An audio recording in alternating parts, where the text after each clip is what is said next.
Now on the 10 o'clock news.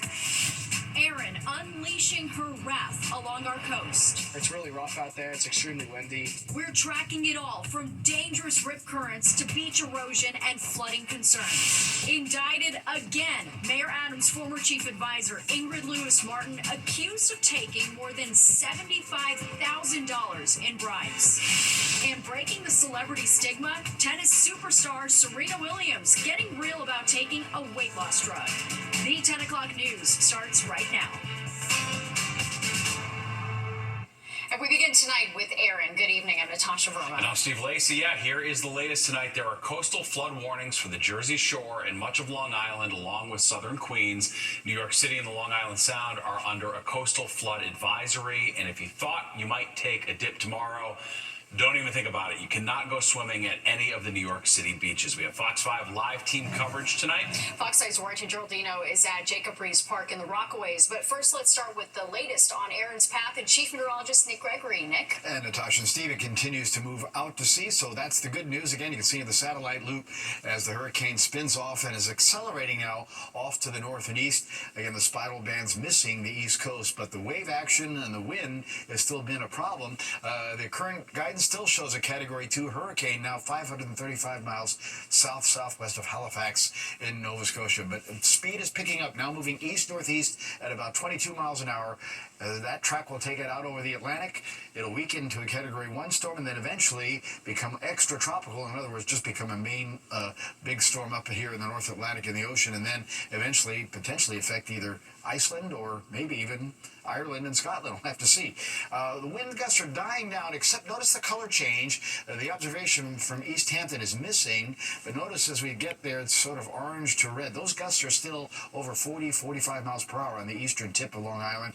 They have diminished along the Jersey Shore, even though, again, this new advisory just took that tropical storm warning away from the coastal areas along the Jersey Shore. I figured that was going to happen right about now, but the coastal flood warning is still in effect. That's going to go until early Saturday for the Jersey Shore, and for Long Island, that's going to end early tomorrow morning. Still a 1 to 2 foot inundation expected, so flooding will continue some of those low-lying areas. And that coastal flood advisory is for New York City up into Long Island Sound. That's going to last into tomorrow as well. We do still have the high surf advisory. That's for the south shore of Long Island and down the Jersey Shore. That's going to last through Friday. So again, tomorrow is not going to be a day to still head to the beach. Waves will still be 8 to 14 feet. Saturday and Sunday should feature some better weather at that point. Steve and Natasha? 8 to 14 feet wild. All right, thanks, Nick. And the red flags are up at most beaches across our area, including Jacob Riis Park. Where you couldn't swim today, and you won't be able to tomorrow either. Let's get right out to Fox 5's Duarte Geraldino live in Rockaway Park with the very latest. How are things looking out there, Duarte? The wind has died down so much, and it's actually fairly calm. But again, you can hear those waves, those rip currents, those waves. They still pose a threat. So as you mentioned, no swimming here tomorrow. But that's not stopping people from coming out, walking along the beach to just see them, to catch a glimpse of these monster waves. It's a lot bigger if you're out there. You may not think it's that big now, but if you're out there, these things are huge. I was really scared because I've never seen a wave so high up before. It was terrifying. It was like 8 feet. How close did you get? How close did you get? It was like, I'd say about like a couple feet from the water. You walked out of the beach a couple of feet from the water? Yeah, it was pretty good. It was pretty scary. Yeah, it's pretty foamy out there too and windy. Have you guys been here during past storms? How does this compare to past storms? Like Sandy, as far as the water, like running this way. Hurricane Sandy. We were here, and the water at the boardwalk was running parallel to the boardwalk. People in Rockaway keep surfboards on the 3rd floor. Yeah, just in case. Just in case you get, you get Hurricane Sandy, the water rises. The only way you can get out is with a surfboard. Oh my God. So that's what we did in Hurricane Sandy. So most locals here have a surfboard up on the 3rd floor. Yeah, those waves are triggering some pretty traumatic memories for a lot of people out here in Rockaway Park. But many say they're going to wait until at least early part of next week to dip into the water. And so many people are relieved that the effects of this storm, even though we do have coastal flood warnings, wasn't as bad as they feared. In Rockaway Park Beach, Duarte Geraldino, Fox 5 News. Yeah, good. Yeah. Duarte, thank you. And the effects of Hurricane Erin also being felt across Long Island. Our crews experienced strong winds. They're out at Robert Moses State Park, and across the area there are whitecaps and rough surf, as you can see there. Red flags have been up for a few days with swimming off limits at beaches. Officials will be monitoring the tides for the next 24 hours to determine when swimming can resume. New Jersey under a state of emergency as Erin puts summer beach plans on hold along the shore. You can see the effects of the rough surf and strong winds as some brave people walked along the rocks near the water in Manasquan, the water remaining close to swimmers, but some people still got the thrill of kite surfing in Sandy Hook. People who live in these areas near the water are taking precautions, but say they're used to storms like these. We live in the water over here. We take all our furniture in, kind of tie stuff down. We're kind of used to it down here. This time of year, you get a lot of storms, and it's not new. You know, we're here through Sandy and everything else, so we're prepared for it. Our house has been raised, and you know, it's just part of living here. And police continued to patrol the beaches to make sure no one goes in the water and everyone remains safe. And you can track Erin along with Nick Gregory and the Fox 5 weather team by downloading the free Fox local app, where you can see radar and our newscasts anytime. A suspected active shooter on the campus of Villanova University today turned out to be a false alarm. The university's president called it a cruel hoax. New students and their families were on campus for orientation mass. It had the school and surrounding neighborhoods on lockdown this afternoon. A Villanova law student from our area, Mendham, New Jersey, was caught up in that chaos. Initially, we were definitely afraid for our own safety. We ran off campus, and a nice man let us into his home. He was very nice. We took shelter in there, and until we got the email from the university president that we were all clear to go. And, you know, we're very lucky. We're lucky to be safe. This is every parent's nightmare, right? You're sending your kid off to college sometimes for their first day, and you get an alert that there could be a shooter on campus. This is why we took this so seriously. Here, do everything we need to do to make sure people are safe. You can be sure this campus right now is the safest place in Delaware County.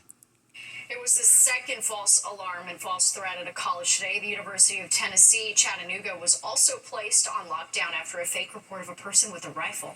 New tonight, the NYPD searching for a 34-year-old man who escaped from police custody in Gramercy Park. It happened around 7 o'clock tonight near NYU Langone Medical Center. He was last spotted near the FDR Drive in East 30th Street. Officers are expanding their search to other parts of the city. Also new tonight, the search is on for the man who stole a yellow cab that was left running at 33rd and 2nd and then took it for a joyride for about a block before hitting a cyclist.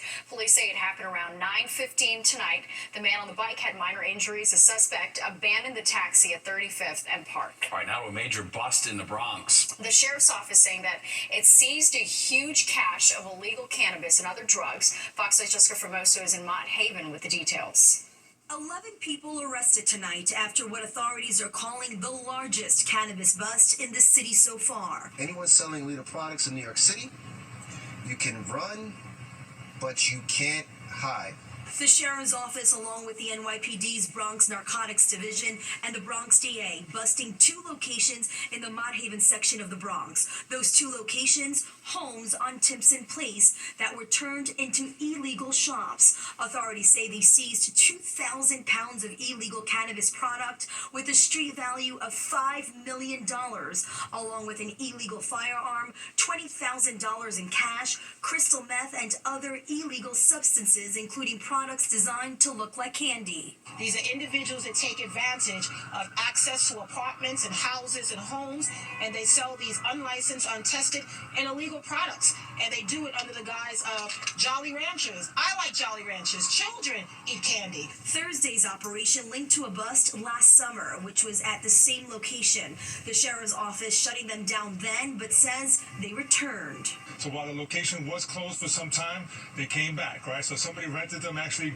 somebody owns the building, gives them access. The criminals running a sophisticated unlicensed shop with alleyways, back doors, and memberships for their customers. The inside massive with a counter and even a menu for customers to choose what they wanted. Operations like this one pose significant health risk.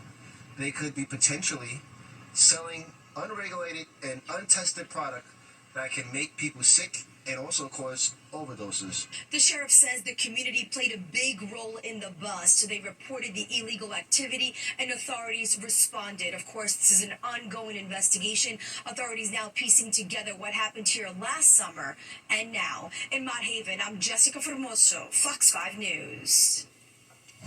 The city's health department confirms a sixth person in central Harlem has died from Legionnaire's disease. The victim has not been identified. There are now 111 confirmed cases. 7 people are in the hospital. The health department says it has sampled and tested water from cooling towers in the investigation zone. And any cooling towers with initial positive results for Legionella bacteria have been treated as required by their guidelines. Well, Eric Menendez should remain in prison. That's the decision from a California parole board. Eric and his brother Lyle asked for parole after their sentences were reduced in May. They've been behind bars for 3 decades for murdering their parents in 1989. Their lawyers argued the brothers acted in self-defense after being sexually abused by their father. Prosecutors call that a false narrative and say that they haven't accepted responsibility.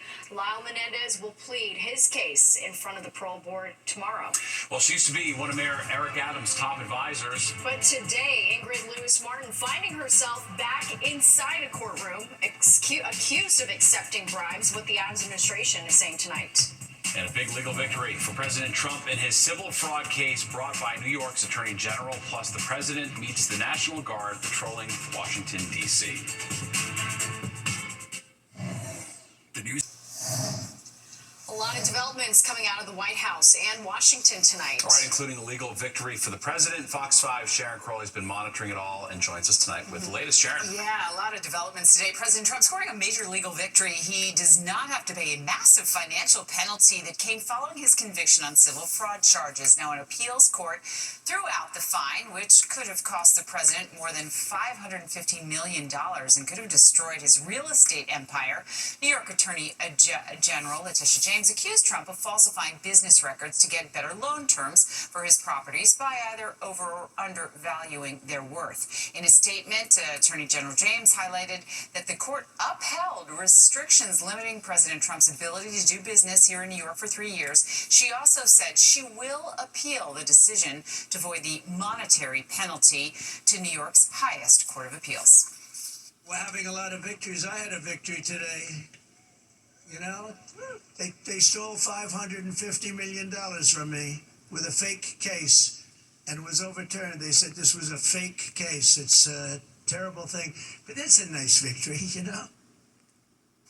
Well, meantime, tonight, President Trump making an in-person visit to thank National Guard troops. The police and federal agents as well. He deployed the National Guard to Washington, D.C. to help reduce crime. He says their presence is paying off. About a third of the way through the 30-day federal takeover, the White House says that it has made more than 600 arrests. Some, though, have been criticizing the added troops and police, calling it all unnecessary. It was worse than ever just a short while ago, but now it's going to be, I think right now, it's better than it has been in years. And in a couple of weeks, it's going to be even far better than that. And everybody's safe now. Everybody feels safe. And they're all coming in. And people are now coming in. They're making reservations to come in. They want to be in Washington, D.C. Well, the Trump administration has accused D.C. of manipulating crime statistics. Its mayor there, D.C.'s mayor, insisting that crime is going down, and she says they will cooperate with any federal investigation. Stephen, Natasha. All right. Thanks, Sharon. Well, a federal judge ruling President Trump's former lawyer, Alina Habba, has been unlawfully serving as the top federal prosecutor in New Jersey since her term as interim U.S. attorney ended in July.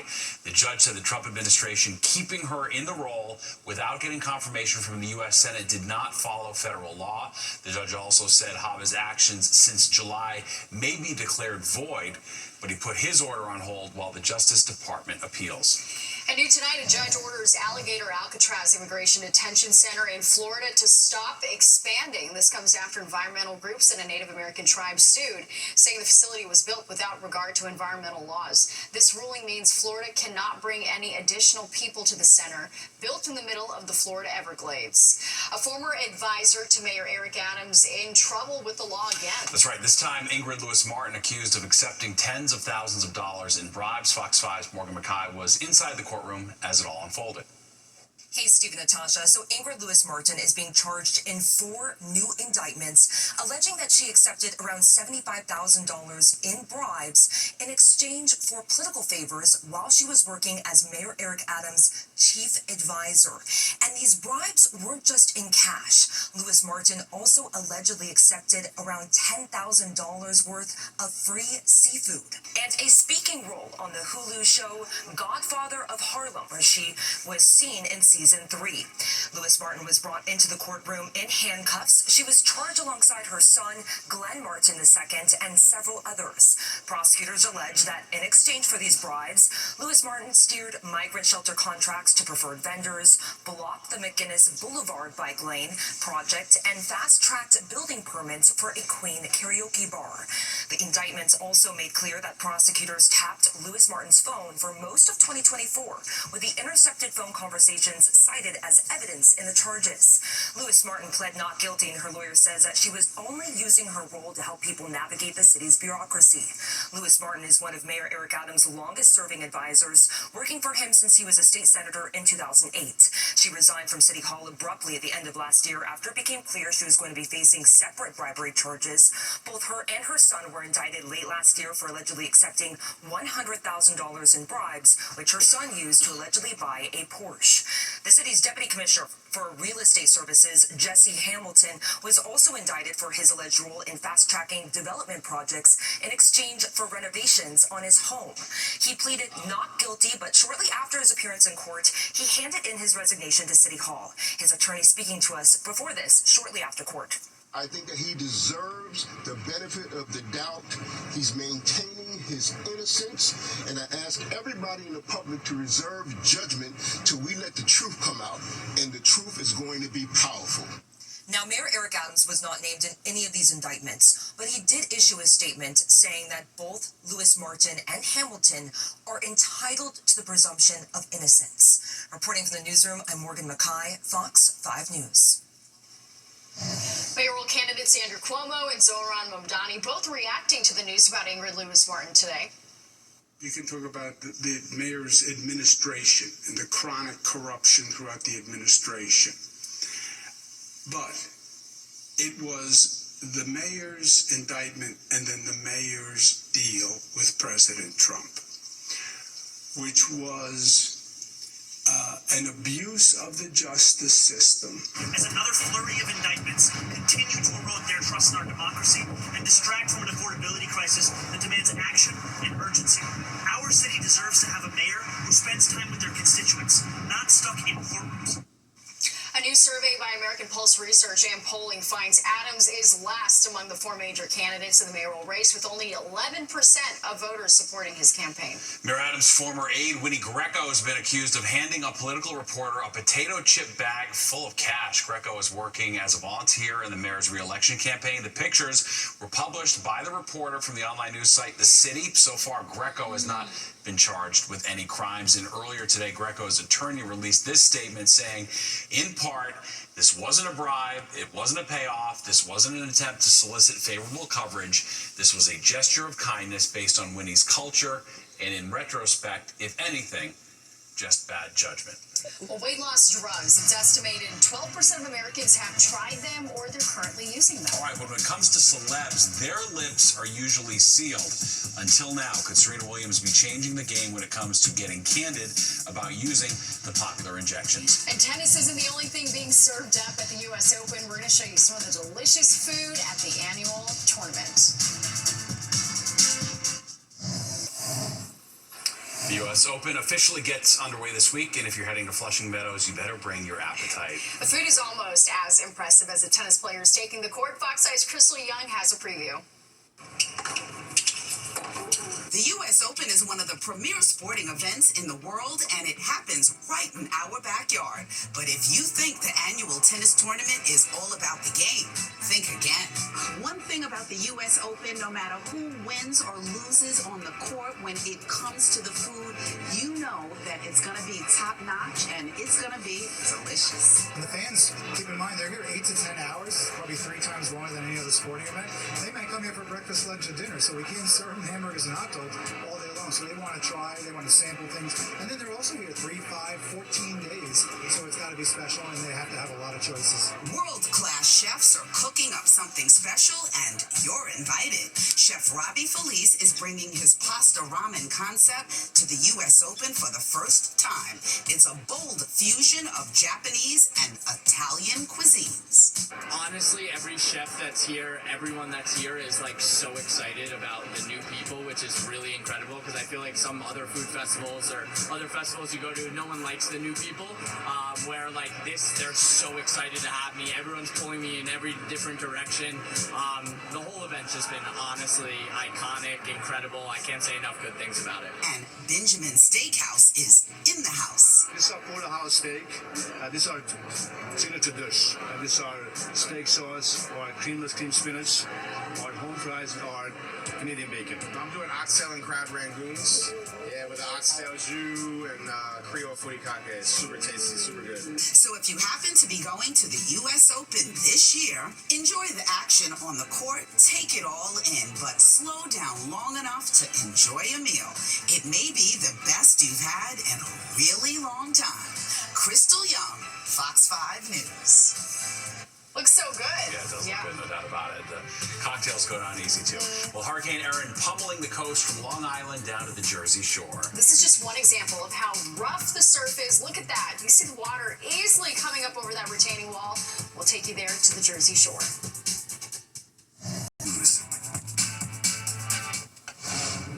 Take a look at this video. Aaron still lashing our beaches and shorelines, as you can see here at the Jersey Shore earlier today. The water just cascading over the seawall in North Wildwood. Those kids were excited.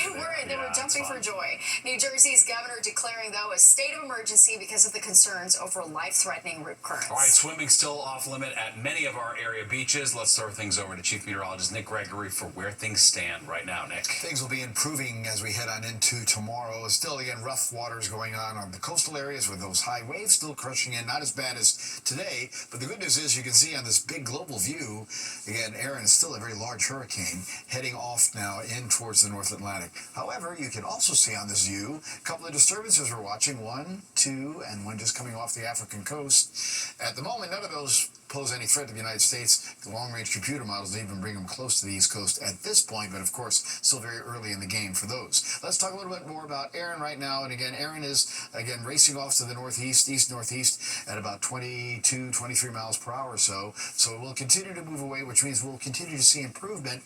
But for now, still, again, rough surf conditions are going to continue. The high waves will continue, although they'll start to subside a bit. Already the wind has started to die down at the Jersey Shore, and even now the wind dying down over east of Long Island.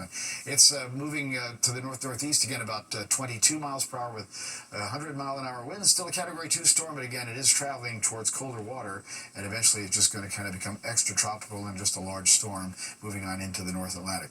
All right, what advisories do we still have to worry about? The coastal flood warning, that's one of them. South Shore Long Island and the eastern end of Suffolk County here.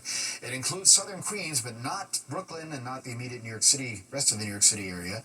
But that warning goes into early Friday, again, for the potential for 1 to 2 feet of water coming in to the low-lying areas. Now, the Jersey Shore one's going to last a little bit longer. That's going to go until early Saturday morning. So all of tomorrow, you got to be concerned about the potential for some low-lying flooding there as well. And the coastal flood advisories exist for New York City and moving into Long Island Sound. And we still have this surf advisory, the high surf advisory, again, South Shore of Long Island, down the Jersey Shore. Rough surf again tomorrow. This will expire at 8 o'clock tomorrow night. So hopefully that means better news for the upcoming weekend. In fact, next 3 days, I think you're going to like it. We're getting back to normal. Friday, Saturday, low to middle 80s. Sunshine returns. Not too much wind. Some clouds will return Sunday. Maybe some showers by Sunday night. But, hey, we're looking good heading into the weekend. Steve and Natasha? That's what matters in the Labor Day week. All right, good deal. Thanks, Nick. And the storm surge and powerful waves bringing people to boardwalks and beaches to get a first-hand look at Erin in action. Yeah, you're looking at video from Stone Harbor at the Jersey Shore. Sean Ed Wilson is in Sea Isle City with a look at how they're faring tonight. The ocean waves are incredible to watch, but the flooding is now the main attraction. Behind me, you can see a car stuck in floodwaters with police and fire responding, one of many rescues happening in Sea Isle tonight. It's crazy how they're so high and rough. Look at it. It's really amazing to see. Crashing waves at high tide, bold but beautiful. It drew people vacationing here in Sea Isle as close as they could get to the ocean. I just can't believe it. There's no beach. Pamela Bezel and her husband Kenneth came to Sea Isle this week with their grandkids and say it started off well when they arrived last Saturday. It was a nice Sunday, beautiful beach day. But oh, the difference a few days can make, and with the impact of Hurricane Erin. Then Monday it changed, got windy and chilly, and then I said, uh-oh, Aaron's coming. Today, no one's allowed in the water, and yesterday it was already getting rough. A couple people went too far out, and they whistled them back in. We lucked out. We got 2 nice days out of the whole week. We checked out flooding here at Landis and 49th. Tires disappearing in the water as drivers struggled to get through. People passed the time watching since the beach was off limits. The Waddington family is from Ridley Park and came out tonight to wave watch. I haven't seen waves this big down here in a very long time. Beautiful. It's terrifying but beautiful. I do. I just think it's so beautiful. It's Mother Nature at its finest. They say their time here is a washout. Before we even got down here, my mom was like, "You are not going in the ocean." But most agree it's still an impressive sight to see. The ocean is really in charge, and people just need to realize that, It's going to do what it's going to do, and you got to take care. And there's a flood warning in effect until 2 a.m. Saturday. In Sea Isle, Shawnette Wilson, Fox 5 News. And you can track Erin in real time as it moves further out into the Atlantic by downloading our free Fox local app. Nearly 30 people were taken into custody after a Homeland Security raid at a warehouse yesterday in Edison, New Jersey. They were working at a logistics warehouse. The New York Times reporting it appears to be among the largest federal raids in the state since President Trump took office. Israeli Prime Minister Benjamin Netanyahu says he will give final approval for a takeover of Gaza City, while also restarting negotiations with Hamas aimed at returning all of Israel's remaining hostages and ending the war on Israel's terms. The operation around and in Gaza City could begin in the coming days. However, Hamas said earlier this week that it had agreed to a ceasefire proposal from Arab mediators, which, if accepted by Israel, could delay the offensive. Well, California voters will have a chance to redesign the state's political map come November. Today, Governor Newsom signed legislation to redraw the state's congressional districts designed to add Democratic seats in the House. A special election and grant final approval will be held November 4th.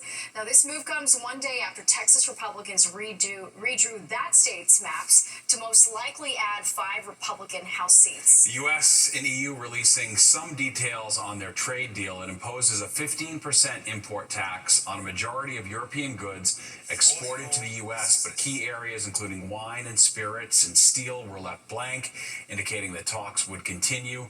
The deal also includes a 0 rate on U.S. cars and other industrial goods exported to the EU.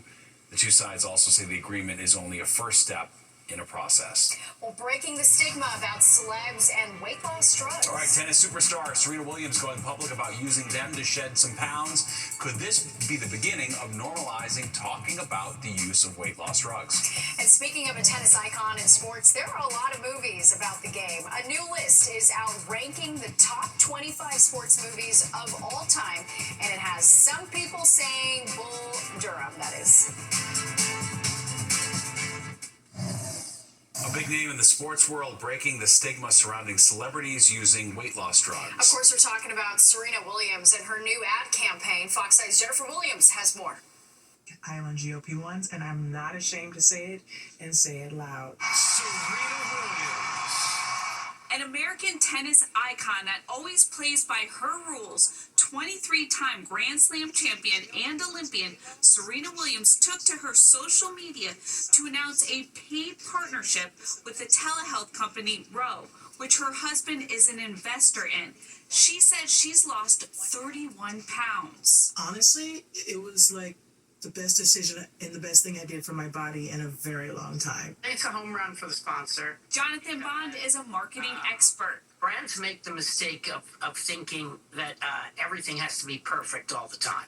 Bond adds that since Serena is no longer an active athlete, the vulnerability is great for her brand. If Serena Williams needs help, I shouldn't feel bad. It's very effective destigmatizing and it makes her more likable. In her announcement, the 43-year-old mother of two was very candid with her struggles after giving birth to her first daughter in 2017. After my first kid, Olympia, the weight literally just would not come off. I was back on the court and I was in the gym. Oh my gosh, I was eating clean every single day without any big changes to my body. And it was really so frustrating to see the scale always stay the same. It's important to understand that these medications were developed for the treatment of obesity as opposed to people trying to lose a few pounds on their own. Rachel Lustgarten is a registered dietitian. We want our patients to be educated about potential side effects of these medications. We want our patients to have regular follow-up with a obesity medicine specialist, with dietitians, to make sure that these tools are being used in the healthiest way for long-term results and health benefits. I'm not done with sharing. I'll be telling more of my story because there's no shame in this. Jennifer Williams, Fox 5 News. It's effective marketing if Serena is on it. Indeed, I agree. Well, a new list is out breaking down the top 25 sports movies of all time. All right, not everyone's a fan of the ranking. We're going to break them down and see if you agree, plus this. Leggings? Millennials love them. Gen Z?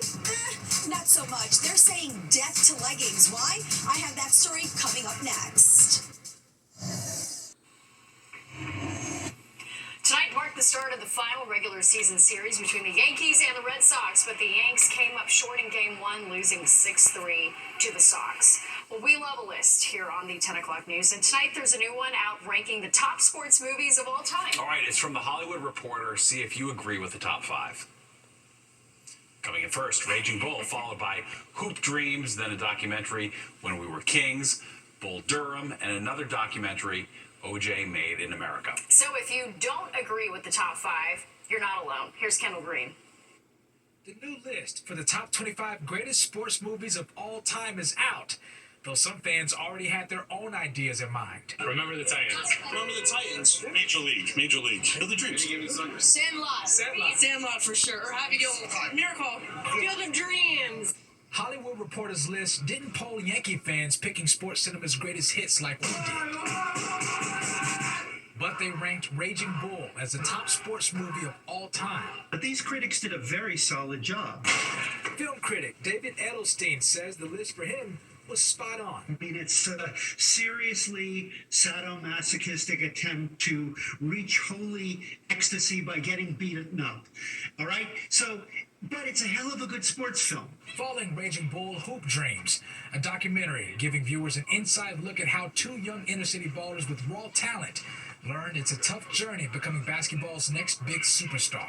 Why not? Because I'm white. Because he's white. Because he is white. Look at him, man. What you look? A few slides down at number 12, the iconic classic, White Men Can't Jump. And a little romance hit the list with Love and Basketball, cracking the list at the 18th slot. One game, one-on-one. For what? Your heart.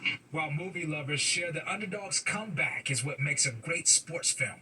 Everyone is confused and nobody knows if it's gonna happen or not, and then all of a sudden it just happens like in the last 5 minutes of the movie, and it's just like all goes crazy.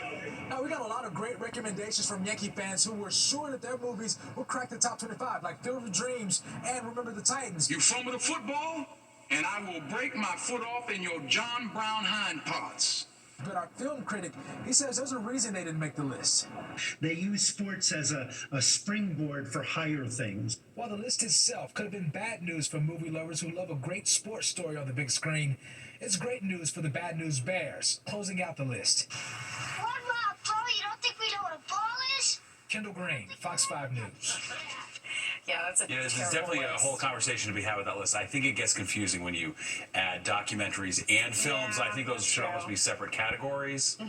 But certainly Field of Dreams not being in there, whatever. To see a documentary on the list. Yeah. Yeah, it is. It's tough. What about Rocky? Sandlot? Should have been there. So many good ones that I'm thinking of. They want us talking. Yeah, and that's what they're doing. Those they list won. makers. Oh, they won. All right, back to the weather. The big story continues to be Erin. May have to go watch some of those movies again just to get my own opinion, I suppose. Yeah, it's been a while. Yes, exactly. Yes, Aaron, the big story, but soon to be history because it is moving out to sea and things will be improving gradually as we go into tomorrow. Certainly the wind is already diminishing. It's still going to be an angry ocean, though, into tomorrow. And the sky is clearing out over the city and some nice weather actually is coming our way the next couple of days. 72-59, another day below average by almost 10 degrees on both slots here. 96-53 is our records. We're not going to get into those anytime soon, but some areas tonight, north and west, will be down in the lower 50s. Should be a pretty sunrise at 6:12 tomorrow morning. Right now, we're starting to see that sky clear out. 65, wind northeast, but it's back down with about 6 miles an hour. Humidity drying out a little. Pressure steadies. Again, Aaron's moving away, so we'll start to see that pressure rise here. Good weather sign at that point. We're 50s, though. Sussex to Poughkeepsie. Low 60s from the Bridgeport area out to the Hamptons. Mid-60s, city on southward towards Belmar along the shore. But compared to last night, it's a little bit milder. 3, 5, 7 degrees or so, depending upon where you are. We're still going to see this northeast wind. It's starting to come around more to the north now, and it will stay northerly tomorrow at about 10 to 15 miles an hour, maybe a little bit stronger in the morning over some of the maritime areas where still some of the gusts are getting to that 25-plus mile per hour range, but not as bad as it was earlier. Again, everybody just low and mid-70s today, so below average by a good margin. We'll be back at average tomorrow, though. Look at Providence, 69 was 78, though, for Albany, but only 70 State College to Cleveland, picking up 70s even down to Washington, D.C. and into Virginia. But there's the warmth. Columbia, South Carolina, 91. 10 degrees cooler at Pittsburgh, and even cooler for Detroit and Chicago today. They stayed in the 70s as well. All right, there's Aaron. See it behind me there. It's heading off to the north and east. Even again, the rain bands not really making any progress towards the U.S. coastline. And the wide view is going to show we got a big area of dry weather in the middle part of the country. It's an area of high pressure that's building down, and that's going to be our controlling weather for the next couple of days, meaning right through the upcoming weekend. So if you've made some plans for this weekend, things would be great. This front eventually comes our way. That'll be for Sunday night into Monday morning. We'll start to get some showers arriving at that point. So overnight, sky goes clear, but it's cool. It's 62 in the city and low 60s, even some upper 50s along the coast. Look north and west, down about 50 in some of those cooler suburbs. So a little hint of fall in the air overnight. All right, tomorrow, though, low to some middle 80s, a beautiful day with sunshine. Stays clear tomorrow night, again, upper 50s to the upper to middle 60s. And then Saturday looks great. Middle 80s for most of the area, I think, on Saturday. Just slightly cooler at the coast and should be nice for most of Sunday as well. Careful boaters, still a gale warning overnight and a small craft advisory tomorrow. North winds 10 to 25, 8 to 14-foot waves on the ocean, 2 to 3 on the sound. So still not a great day to be out on the boat. All right, tonight we're going down to 62 in town again, 50s in the Burbs, 80s tomorrow and Saturday, beautiful sunny days. Sunday, sun gives into clouds, showers will hold off to the nighttime, so that's good, but they'll be around for the first half of Monday, and then delightful weather Tuesday, Wednesday, and Thursday. Natasha and Steve. Big vacation week, that looks good. Thanks, Nick. Well, whether running to the gym or running errands, leggings have been a go-to for women for years. All right, but now Gen Z has officially put them on the outs. Why they say it's not about fashion, but issues with body image. Well, it's been a go-to for women on the run for years, but now Gen Z is officially breaking up with leggings. All right, Fox 5's Jessica Formoso explains why they are opting for baggier workout clothes. It's pretty much a staple in every woman's closet. The go-to, the easiest pair of pants to slip on. You guessed it, leggings. I recently bought these and I love them. Before this, I had the same leggings for 10 years. A millennial fashion favorite, but not one of a Gen Zer. Gen Zs are ditching the workout outfit for more baggy, loose-fitting clothing. You know, I agree with them. I'm not Gen Z myself, even though I might look Gen Z, but, you know, it's pretty much coming back to, you know, what I used to wear growing up, baggy. According to a retail analysis group, the skin-tight pant is no longer what Gen Z wants to wear to the gym. They're rejecting the defining silhouette for comfort because they feel insecure. It all comes down to self-image and not fashion. I don't work out with leggings. I like my shorts. I need my legs to breathe because they're so big. If that's the case, they shouldn't be wearing skirts or dresses either because that's going to show off your legs too. No one should be insecure about themselves. Fashion expert and creative director of the Talent Unlimited group, Carl Ayer, says the youngsters want to focus on their workouts and not be distracted by their own bodies. So we went through the whole leggings and compression phase. Now we're going back to the old days of like Gold's Gym and you're out there to focus on your form. You're not focusing on your fashion when you're in the gym. The report cites the skin-tight apparel has been decreasing in popularity in the U.S. over the last 3 years. In 2022, 46.9% of all athleisure bottoms were leggings. This year, that number had dropped to 38.7%. Sales will be affected, but any good company knows how to pivot. You follow the market, you follow what your customers are asking for. You don't dictate to the customer. So if customers want something looser, provide that. Carl says it's a cycle. The sale of leggings may be down and women may be opting for sweatpants, but it will become a trend once again. So if you love your leggings, girls, keep on wearing them. In Union Square, I'm Jessica Formoso, Fox 5 News. Yeah, they should cut the prices of leggings. Then I can buy them all. That's right. That's right. I see you wearing them on your Instagram. You still like them, walking the dog. All right, well, there's more of the 10 o'clock news straight ahead. We'll be right back.